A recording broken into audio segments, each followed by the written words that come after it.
তাদের যে বৈশ্বিক নীতি, তাদের যে পররাষ্ট্র নীতির সাথে আমাদের খাপ খাইয়ে চলতে হবে। নির্বাচনী প্রচারে ডোনাল্ড ট্রাম্প বাংলাদেশের সংখ্যালঘুদের উপর হামলার, সংখ্যালঘুদের উপর আক্রমণের বিষয়টি সামনে এসেছেন, সেটি আমাদের উদ্বিগ্ন করে। কারণ বাংলাদেশে তিনি অন্য কোনো দেশের নাম বলে শুধু বাংলাদেশের সংখ্যালঘুদের উপর নির্যাতন হচ্ছে, এটি এক ধরনের একতরফা বিবৃতি এবং বাংলাদেশের পক্ষ থেকে কিন্তু তার জবাবও দেওয়া হয়েছে। মার্কিন যুক্তরাষ্ট্রে প্রতি 4 বছর পর পর নির্বাচন হয় এবং সেখানে দীর্ঘদিনের ঐতিহ্য হচ্ছে হয় ডেমোক্রেট অথবা রিপাবলিকান পার্টির প্রার্থী জয়ী হয়। এর আগের নির্বাচনে ডেমোক্রেটিক পার্টির প্রার্থী জয়ী হয়েছিলেন জো বাইডেন, এবং তখন ডোনাল্ড ট্রাম্প পরাজিত হয়েছিলেন। এবারে সেই নির্বাচনে ডোনাল্ড ট্রাম্প জয়ী হয়েছেন এবং ডেমোক্রেটিক পার্টির প্রার্থী কমলা হ্যারিস পরাজিত হয়েছেন। সুতরাং এটি সেখানে গণতান্ত্রিক ব্যবস্থা আছে বলে, অর্থাৎ মানুষ ভোট দিয়েই কিন্তু সেখানে সরকার গঠন করে, রাষ্ট্রপতি নির্বাচন করে। সুতরাং সেখানে এই নির্বাচনে যেহেতু মার্কিন যুক্তরাষ্ট্র বিশ্বের প্রধান পরাশক্তি, তার বৈশ্বিক একটি প্রভাব তো থাকেই।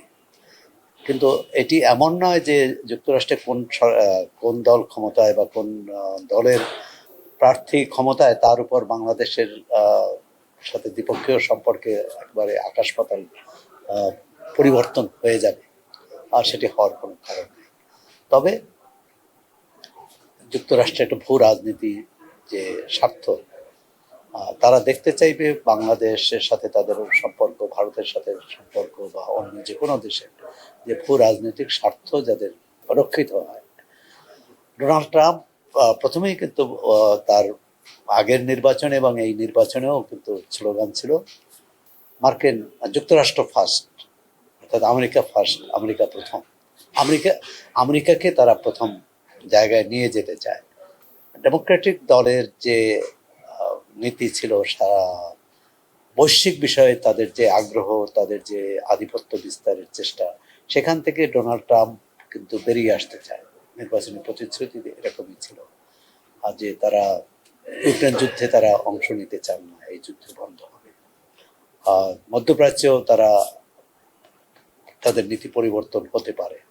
কিন্তু ভয়ের দিকটা হচ্ছে যে একই সঙ্গে ডোনাল্ড ট্রাম্প বৈশ্বিক যে জলবায়ু পরিবর্তনের যে ধারা, তার সেটা রোধ করতে যে প্যারিস চুক্তি, সেই চুক্তি থেকে ডোনাল্ড ট্রাম্প যখন রাষ্ট্রপতি ছিল তখন কিন্তু সরে গিয়েছিলেন।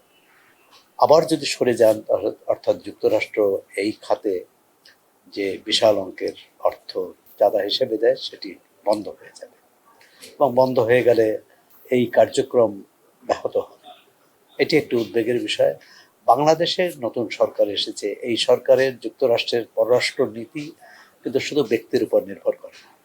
1971 সালে তৎকালীন মার্কিন প্রেসিডেন্ট নিক্সন এবং তার সহযোগী কিসিঞ্জার, তারা কিন্তু যুক্তরাষ্ট্রের বাংলাদেশ অভ্যুদয়ের বা বাংলাদেশের স্বাধীনতা যুদ্ধের বিপক্ষে ছিলেন।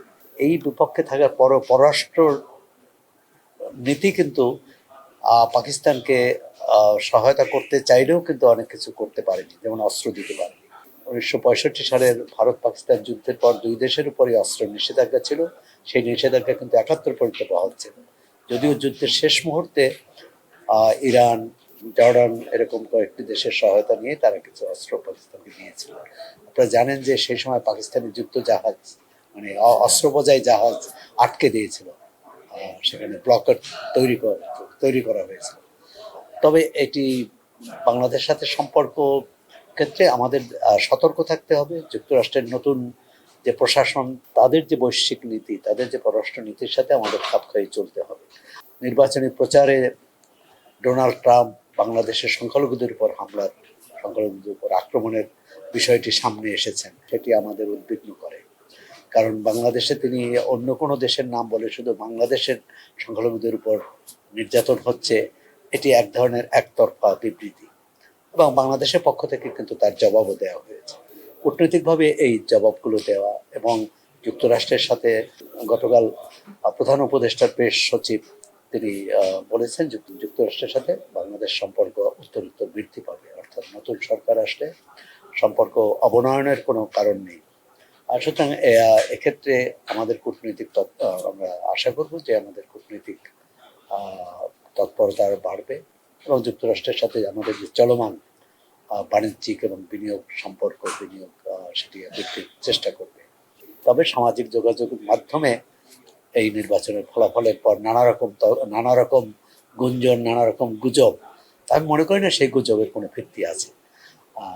এটি ঠিক, যুক্তরাষ্ট্রের সঙ্গে ভারতের সম্পর্ক সুদৃঢ়। বাংলাদেশে যে সরকার পরিবর্তন হয়েছে সেটি কিন্তু যুক্তরাষ্ট্র এসে করে দেয়নি, বা ভারতের অবস্থান কী ছিল সেটাও আমরা জানি। বাংলাদেশের জনগণই এটা পরিবর্তন করেছে।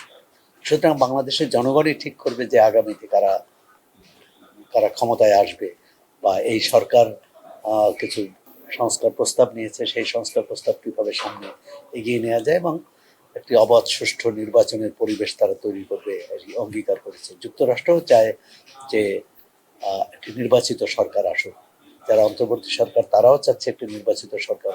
সুতরাং এই বাংলাদেশের গণতন্ত্রের অভিমুখে যে যাত্রা, সেটি নিয়ে যুক্তরাষ্ট্রের নতুন প্রশাসনের আপত্তি থাকবে বা কোনো রকম সমালোচনা থাকবে বলে মনে করি না।